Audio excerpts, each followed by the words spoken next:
শুটকির রাজা লইট্টা শুটকি দিয়ে সেরা একটা ভর্তা রেসিপি শেয়ার করছি। এই রেসিপিটা এত বেশি মজা, এই ভর্তাটা হলে আমার আর কিছুই লাগে না। ওই দিন তো ভাত অনেক বেশি খাওয়া হয়ে যায়। আসলে আমি না শুধু, এটা আমার মনে হয় সবাপুরাই এমনটা করে থাকে, ভর্তা আইটেমগুলো পাইলে হয়েছে একটু ভাত বেশি খেয়ে ফেলে। তো যাই হোক, আজকের এই মুখরোচক আর একদম জিভে জল আনা যে ভর্তাটা, এই রেসিপিটা করার জন্য কিন্তু প্রথমেই আমাদের নিয়ে নিতে হবে লইট্টা শুটকি। এটা একটু বড় বড় করে আমি কেটে নিয়েছি। তারপর কিন্তু এটা 2 থেকে 3 মিনিটের মতো গরম পানি দিয়ে সেদ্ধ করে নিতে হবে। খুব বেশি সেদ্ধ করলে কিন্তু এটা একদম বেশি নরম হয়ে যায়, তখন আমার ভালো লাগে না। তো তারপর কিন্তু আমি কাঁটাগুলো ছাড়িয়ে নেবো আর কি। কারণ হচ্ছে কাঁটাগুলো যদি দাঁতে লাগে বা খাওয়ার সময় লাগে তখন কিন্তু একদমই ভালো লাগে না।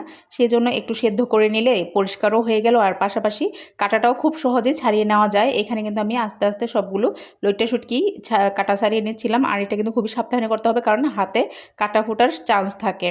তো সব কিছু হচ্ছে একদম সুন্দর মতো আগেই গুছিয়ে নিয়েছিলাম, যেমন আলু পেঁয়াজ এগুলো। তো তেলের মধ্যে কিন্তু আলু আর পেঁয়াজটা খুব ভালো মতো একটু হালকা করে ভেজে নেওয়ার পরে এখানে আমি লইট্টা শুটকিটাও দিয়ে দিব।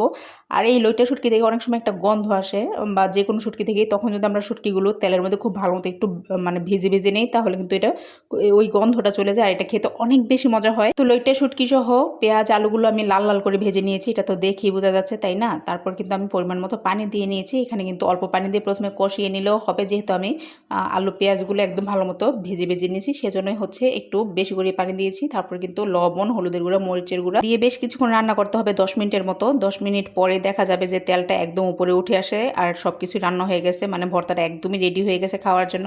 তো আজকের ভর্তাটা আপনাদের কার কাছে কেমন লেগেছে অবশ্যই কিন্তু কমেন্টসে জানাবেন। সবাই ভালো থাকবেন, আল্লাহ হাফেজ।